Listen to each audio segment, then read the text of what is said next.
And that would have been fine, but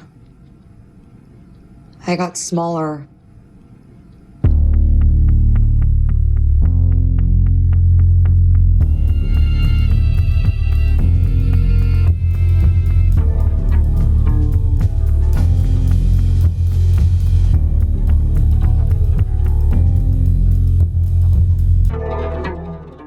Así, la tesis. El sujeto del hoy es un bebé. En el malestar de la cultura de Freud ya yacían las palabras que explicaban con precisión indiscutible cómo y de dónde nace eso que llamamos construcción de la subjetividad. Es decir, eso por lo que nos constituimos en sujetos, en instancias de conocimiento. Según Freud, es en el mamar de un bebé cuando comienza a oponérsele al yo un objeto, el pecho, en forma de algo que se encuentra afuera. Surge así, dice literalmente Freud, la tendencia a disociar del yo cuanto pueda convertirse en fuente de displacer, a expulsarlo de sí, a formar un yo puramente hedónico, un yo placiente, enfrentado con un no yo, enfrentado con un afuera ajeno y amenazante. Los límites de este primitivo yo placiente no pueden escapar a reajustes ulteriores impuestos por la experiencia. Es decir, en el principio, hay solo una suerte de yo que forma parte del mismo caos perceptivo, el yo todo que llaman los psicoanalistas. Algo que comienza a disiparse en el mamar, a partir del pecho entendido como objeto que está afuera. El principio de realidad sería eso que emergería con el fin de corregir ese yo todo caótico y que tendría por cometido introducir el primer atisbo de sentido, enseñando al bebé a confrontarse con su propio placer, el que obtiene en la lactancia que le es administrada, una necesaria fase de desarrollo de la construcción de la subjetividad. Ayudaría a discernir lo interior de lo exterior y el yo de un otro, el yo que contiene un todo que es un caos, de un otro, que no todavía de el otro, que es eso que se daría en una ulterior fase, la fase del espejo. El yo todo del origen lo incluye todo sin discriminar porque ese yo todo no tiene una imagen de sí y vive en una suerte de caos primordial que provoca una violencia desintegrada. Y nos hacemos la gran pregunta: ¿cómo es el sujeto del hoy? Lo que podría ser lo mismo. ¿Qué es ser sujeto hoy? Ahí tenemos la película para responder. I was the actress, the star, and that felt like something. You know, people came to see me at first, but the farther away I got from that and the more acclaim the theater company got, I had less and less weight. And he was the draw. And that would have been fine, but I got smaller. El sujeto del hoy se encuentra no tanto representado en algunos personajes, cuanto en la totalidad de todos ellos. El sujeto del hoy sería eso que se trasluce en el ser de todos los personajes de la película. Así, teniendo en la cabeza la totalidad de la película Historia de un matrimonio y sin ningún interés en escribir sobre ella, me confronté, en el tiempo casualmente, con unos textos que por supuesto no hablaban de ella, de la película, pero que parecían estar describiéndola con forma extremadamente precisa todos los sujetos personajes que en ella aparecían. Se trataba sin duda de una proyección mental personal relativamente paranoica, pero no por ello dejaba de tener un cierto sentido. Es decir, todo aquello que en los textos leídos definía al ser por hacer, al ser no construido, al bebé, era lo que yo proyectaba sobre los personajes de la historia de un matrimonio. Y funcionaba. Charlie eats like he's trying to get it over with and like there won't be enough food for everyone. Eso era lo mejor de todo, que funcionaba. Pero insisto, el hecho de que considere relativamente paranoica mi personal proyección de un texto sobre otro, o sea, de un texto leído sobre otro fílmico, nada le resta de sentido. Sobre todo por eso, porque esa paranoia, ya digo, es relativa. Así, todo lo que tengo que decir del sujeto del hoy es que el yo todo del origen, decíamos, lo incluye todo sin discriminar porque no tiene una imagen de sí.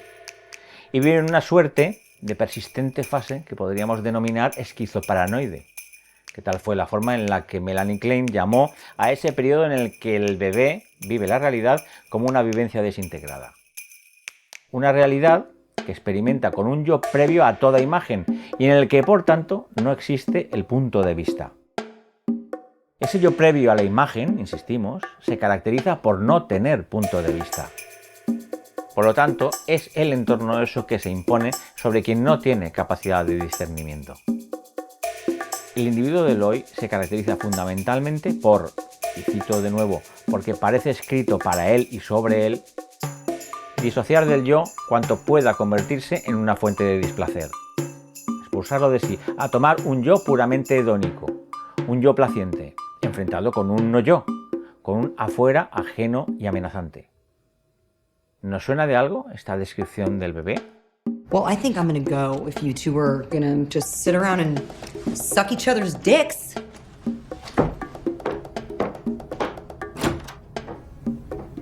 Es decir, el individuo del hoy tiende a vivir de forma esencial y perenne una persistente necesidad de placer, These cookies are really great, too. I'll send you home with some. negando sistemáticamente la realidad de muchas y variadas formas, todas fundadas por unas formas relacionadas, cada vez más dependientes de la virtualidad. Cheers. Who's ready to get this date night started? El principio de placer, como ya hemos apuntado, es la fase que precede al principio de realidad, en la configuración del sujeto. Quedarse en la fase de principio de placer, sin acceder a la siguiente, no puede ser sino un signo de estancamiento, de consecuencias lógicamente negativas, porque el principio de realidad no es más que un principio de placer más elevado en tanto que más humano, el que nos conduce precisamente hacia la configuración de la subjetividad, el que nos conforma en seres maduros, para entendernos. Principio de realidad sería, en tanto que fase ulterior y necesaria al principio de placer, la fase que nos enseña a dar un rodeo para buscar ese placer. Es cuando el niño comienza a entender que el yo todo no lleva a ninguna parte. O mejor, que solo le lleva al desastre. I've seen these things go on, and the burden of these battles is immeasurable. I had a client get colon cancer and die before he and his wife came to agreement. O por decirlo claramente, es el que introduce la sensatez en un mundo conformado por restricciones y limitaciones. Es cuando el niño comienza a aprender que no puede tenerlo todo, que no puede quererlo todo. And that would have been fine, but I got smaller. Y por tanto es cuando aprende a dar un rodeo para buscar el placer. Un placer que ya no le viene dado sine qua non. Un placer que ya no le pertenece porque sí. These cookies are really great, too. I'll send you home with some. Pero el individuo del hoy lo quiere todo. Y no es tanto que lo quiera todo, como que se crea con derecho a tenerlo todo.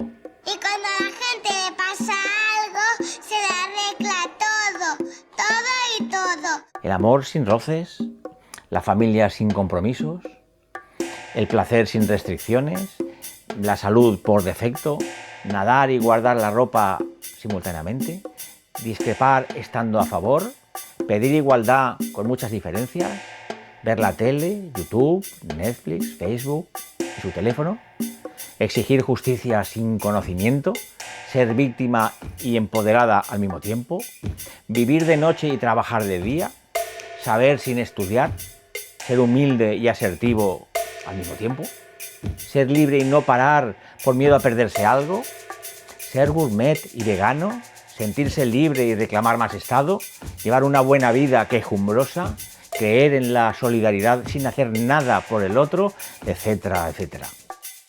Para que se diera el principio de realidad, haría falta en el individuo una mínima capacidad de actuar sobre su medio, la suficiente contención, adquirida en ese proceso de tránsito en las fases, como para poder calcular la mejor manera de obtener el placer. Y el individuo de hoy no calcula porque lo quiere todo. Vive inmerso en una inercia que le impide calcular y por eso no sabe dar rodeos. No sabe, por tanto, renunciar al todo.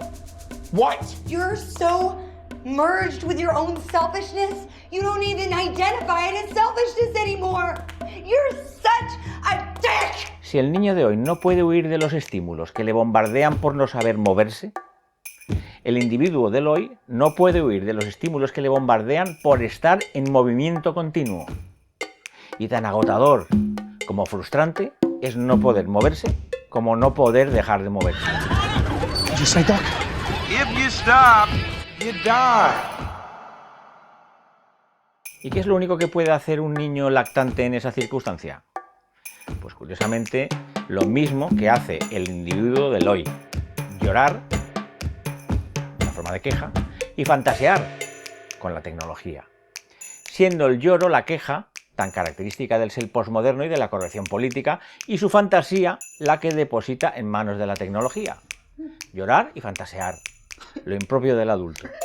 Lo impropio, si no lo contrario, de lo que le toca ser al adulto. I read your fucking emails, Charlie. I read them all. Trasladada nuestra hipótesis al individuo del hoy, podríamos decir que el principio de placer sería una cuestión de adolescencia, la que habría que superar en la medida que fuera considerada un estadio que superar. Ya saben, los impulsos, la incontinencia, la inconsciencia, la emergencia de lo pulsional. Y el principio de realidad sería precisamente lo que vendría a superar y sustituir esta inoperancia del yo todo. Lo que precisamente convertiría al individuo adolescente en un sujeto. El estadio, pues, con el que se superaría el anterior para elevarnos en el desarrollo del ser, el que de alguna forma habría de ordenar el caos de lo pulsional, el que en definitiva nos salvaría de ese caos. El individuo del hoy vive inmerso en el principio de placer, del yo todo. Y lo peor del caso es que lo hace con absoluta conciencia y pensando que ese era el mejor futuro que podía esperarle. El de vivir en el placer absoluto. No. I mean, we have to win this. De ahí que tanta gente crea que una vez superada la era del trabajo, solo pueda esperarnos la era de lo lúdico. Y de ahí también que desde hace tanto tiempo haya tanta gente que esté empeñada en lo que llaman gamificación total.